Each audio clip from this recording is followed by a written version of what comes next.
கொஞ்சம் கூட யாருமே எதிர்பார்க்காத அளவுக்கு WIPL ஒரு சம்பவம் ஒன்று நடந்திருக்கு. அது என்னன்றத உங்களுக்கு சொல்றதுக்கு முன்னாடி உங்களுக்கு RCB vs MI ரொம்ப பிடிக்கும். அந்த வீடியோக்கு லைக் கீழே இருக்க சப்ஸ்கிரைபர் பட்டன் உங்க தட்டி விட்டுக்கோங்க. டாஸ் வின் பண்ண மும்பை பேட்டிங் சூஸ் பண்ணாங்க. இதனால ஃபர்ஸ்ட் இன்னிங்ஸ்ல களத்துக்குள்ள வந்த அமிலியா கேர் அண்ட் கமலி இவங்க ரெண்டு பேரோட பார்ட்னர்ஷிப்பை ஸ்டார்டிங்ல பிரேக் பண்ணிடணும் அப்படின்னு அமிலியா கேர் 4 ரன்ல விக்கெட் தூக்கிடுவாங்க. அடுத்ததா களத்துக்குள்ள வந்த நாட் ஸ்கைவரியும் 4 ரன்ல விக்கெட் தூக்கிடுவாங்க. Harmanpreet 20 run, Nicola Carey 40 run, Sanjana 45 run, Kamali 32 run. மத்த பேட்ஸ் உமன்ஸ் எல்லாம் டெக்கட் ஆனதுனால 20 ஓவருக்கு 6 விக்கெட் இழந்து 155 ரன் அடிச்சு RCBக்கு டார்கெட்டா கொடுத்தாங்க. இதை தொடர்ந்து சைன் இன்னிங்ஸ்ல களத்துல வந்து RCB women's Grace Harris and Smriti Mandhana இவங்க ரெண்டு பேருமே சேர்ந்து நல்ல ஒரு ஸ்டார்ட் அப் தான் கொடுத்தாங்க. ஆனா ஸ்வித்தி மந்தனாவை 18 ரன்ல விக்கெட் தூக்கிடுவாங்க. அடுத்து வந்த ஹேமலதா 7 ரன்ல விக்கெட், ரிச்சா கோஸ் 6 ரன்ல விக்கெட். அவ்வளவுதான் RCB ஓட சாப்டர் முடிஞ்சிச்சுரா அப்படின்னு நினைச்சா நான் இண்டி கிளர்க்கு சும்மா என்ட்ரியை கொடுத்து பயங்கரமான ஒரு இன்னிங்ஸ் ஒன்று விளையாடுனாங்க. இதனால RCB டீம் கடைசி கட்டத்தை வரைக்கும் கூட்டு வந்து 6 பாலுக்கு 18 ரன் அடிக்கணும். ஸ்ட்ரைக்ல இருந்த நாட் இண்டி கிளர்க்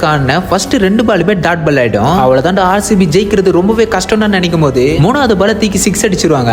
அடுத்த பால்ல ஒரு 4, அதுக்கு அடுத்த பால்ல ஒரு 6, 2 பாலுக்கு 8 ரன் அடிக்கணும். நீ போட்டனா நான் அடி பண்ற மாதிரி அடுத்த பால் இன்னொரு 6, ஒரு பாலுக்கு 2 ரன்னுங்க. அடுத்த பால தூக்கி 4 அடிக்கிறாங்க. எவ்வளவு ஒரு பிரஷரான ஒரு டைம்ல கூலா மேட்சே வின் பண்ணி கொடுத்திருக்காங்க. உண்மையா நான் சொல்றேன், RCBன்னு ஒரு நேமை வச்சுட்டாலே அது மென் டீமா இருந்தாலும் சரி உமன் டீமா இருந்தாலும் சரி அவங்களோட கெத்தே தனிதான். சரி ஓகே, யாருக்கெல்லாம் RCB ரொம்ப பிடிக்குமோ கமால இருக்கல போட்டு போங்க.